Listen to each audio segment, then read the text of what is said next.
Actually, there is a parallel expression in Galatians 3:13 that I'm sure you're familiar with. Christ has redeemed us from the curse of the law, being made a curse for us. Now again, the language is deliberately powerful. To say that he was made sin is actually more shocking than saying he was made a sinner.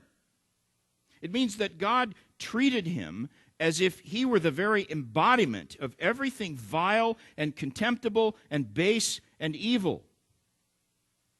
Try to conceive of a world of sin just gathered up and concentrated into one ugly mass. Fornication, murder, vile thoughts, every expression of human cruelty, and every manifestation of human wickedness, all that evil in one hideous heap. Just try to picture that. You and I, even though we are fallen and sinful creatures, we couldn't bear to look at it.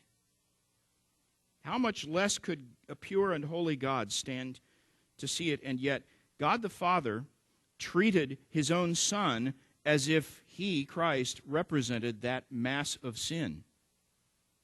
As if he were the pure, distilled essence of everything a holy God cannot endure. As if he were the personification of everything God must judge with an outpouring of divine wrath and banish forever from his presence. That's what that means.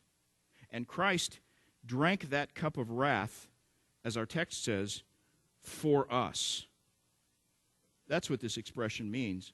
God made him to be sin for us. Now I have to move to our third point. If you're trying to follow my outline in your notes, here's a review. We've seen Christ as sinless, Christ made sin, and now look at a third perspective this text gives us. Christ in union with sinners. Christ in union with sinners. Look at the last clause of this verse, and especially the last two words. He hath made him to be sin for us who knew no sin, that we might be made the righteousness of God in him. Now, what is this saying? In what sense are we made the righteousness of God? You might be tempted to think this means simply that God makes us righteous.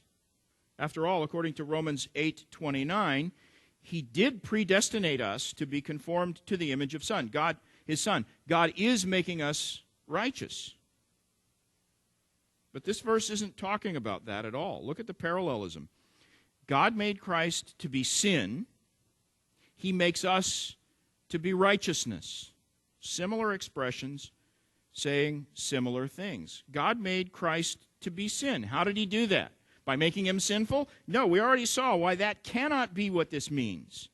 God made Christ to be sin by imputing our sin to him. Okay, now we are made righteous. Righteousness. How does God make us righteousness? By making us literally and ontologically righteous?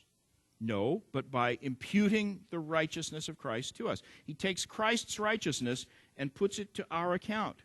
He gives us credit for Christ's righteousness in the same way he allowed Christ to take the blame for our evil.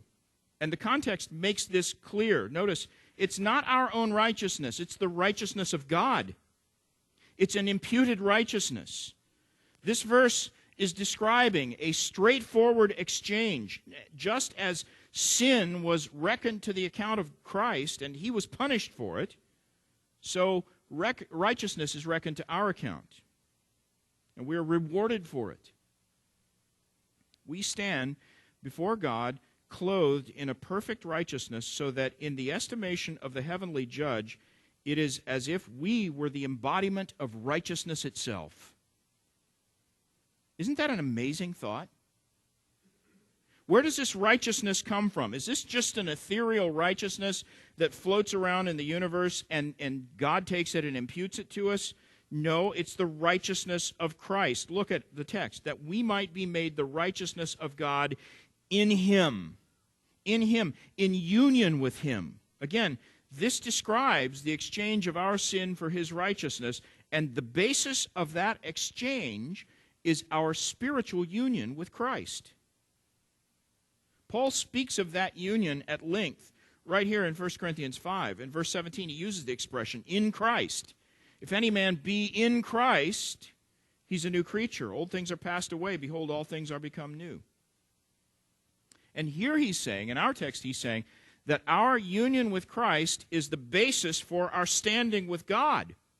We are seen by God as if we were in Christ, which means his righteousness covers us like a garment. His life counts for our life.